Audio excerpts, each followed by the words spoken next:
line, right? I wasn't even the face. I own it. You own it, Yeah. and you still run that slimming Yes. product. And how's that business going? It's good. It's very interesting. You learn a lot in terms of this entrepreneurial side of things. Yes. You realize that you can't always count on your name. You actually have to do the work. Yes. So I've learned quite a lot, and I don't know, with time we'll release more, but I just wanted it to grow on people. But it's been very good. It's been very positive. That's interesting. And then what is the pressure in having a slimming line and then you have your own weight fluctuations that you have to deal with? Gosh, it's so frustrating because you are right in terms of me being the face. Yeah. It is mine. Yes. So it's very difficult because people don't understand that it's not necessarily that I depend on the product. It's just so much that goes on in my entire life that there's no time for anything except just any moment you just want to sleep and eat food and do nothing. I know, right? So it's very difficult when people are like, why don't you use your own product? It's like, it doesn't work that way. I do use it, but hey, And not sometimes I 2 don't. days are the same. Yeah, Exactly. Sometimes I don't. Sometimes you're just lazy. Sometimes you just don't want to do anything that's got to do with how you physically look. You just want to live. Let's talk about living. I mean, we're now seeing you living the life on BET as the very first African to have a reality show on BET. First of all, okay, let's congratulate you on that one. Thank you. And Thank you so much. tell us about this journey of inviting people into your life. I mean, it must have been something you thought about and were like, okay, am I ready? Yeah. It's definitely, it took a while. It took a lot of convincing. Yeah. Because it's something I've been, I don't want to say running away from, but it's something I've been avoiding for years now. Sure. I think for the past 3 years, I've had so many offers of like, give people a little bit more of you. And it's always just been like, no, I feel like I give them more than enough. Yeah. And also I don't think I was, ready to be that vulnerable. So I think now I'm more confident in who I am. I know exactly what I'm about, and so I don't mind the criticism that'll come with people judging who I truly am and what they truly see. Because it's gonna come. Yeah, exactly. It is gonna come. It's, whatever it is, I'll be very happy the fact that people know who I am. So that I can remove myself from this weird box that people have always placed me in. Which is? I don't know. Like, a lot of assumptions is, yes, I may be sweet, but people always approach me with this, I'm too approachable, we can talk to you whichever way we want, etc.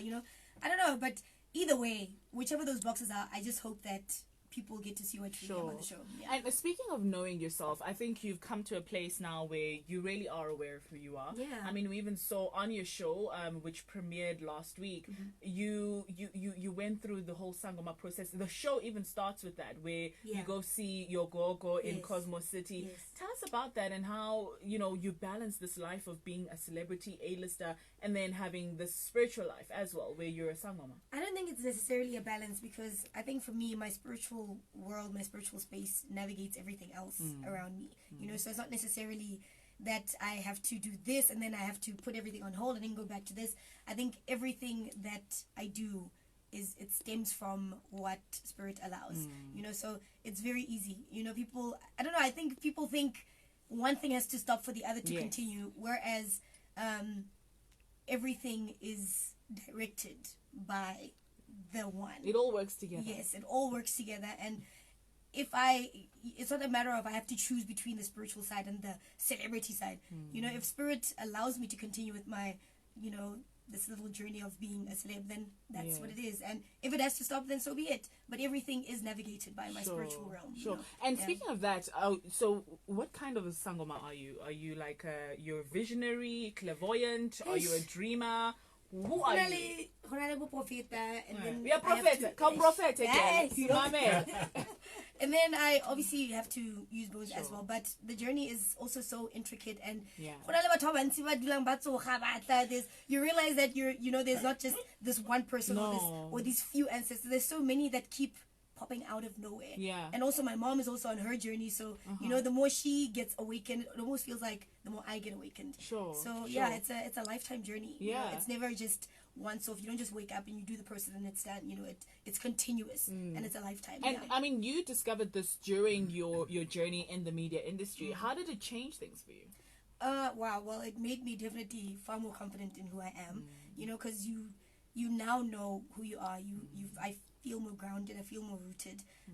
And I'm more fearless. Yeah. You know, because I know who I am and where I come from, and you know, I know the army that walks with me. So I think that makes me definitely far more confident in who I am. Sure. So that's what I think it's assisted me a lot. Yeah. And this journey. Tell us about the reality show. I mean, shooting it.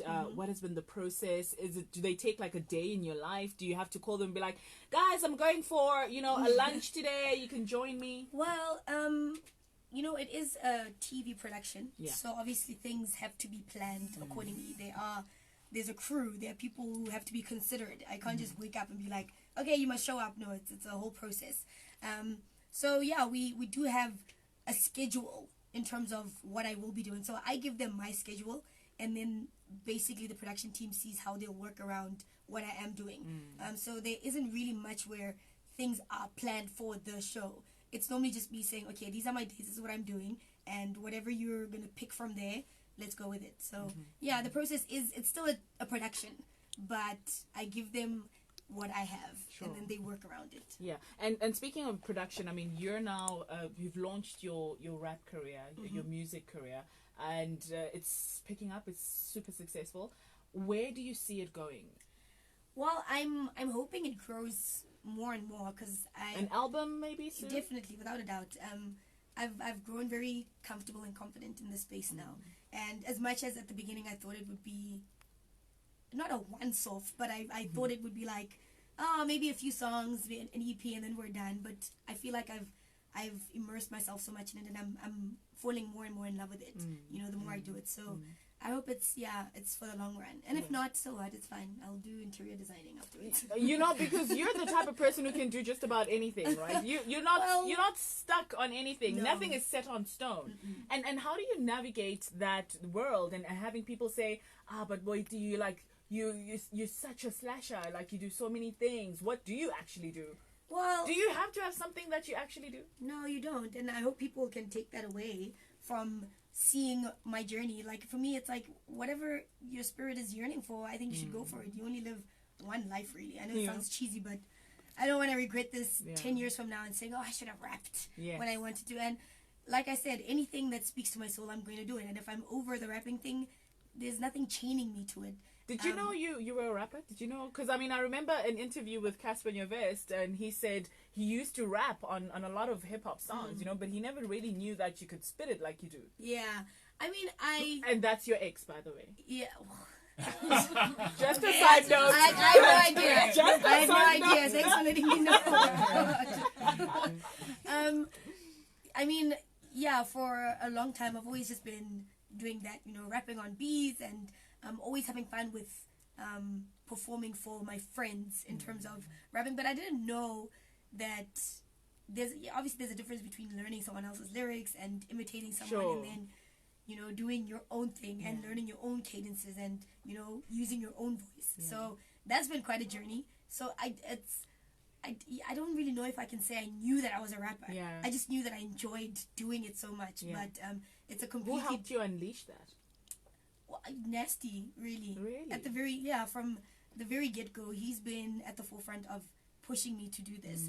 You know, if he hadn't pushed me, if he hadn't, you know, invested so much of his time and talent in creating stuff with me, then I definitely don't think I would have done it. Did you stumble over this rap thing? Because I think you were on stage and then you rapped and then you thought, I can do this. No.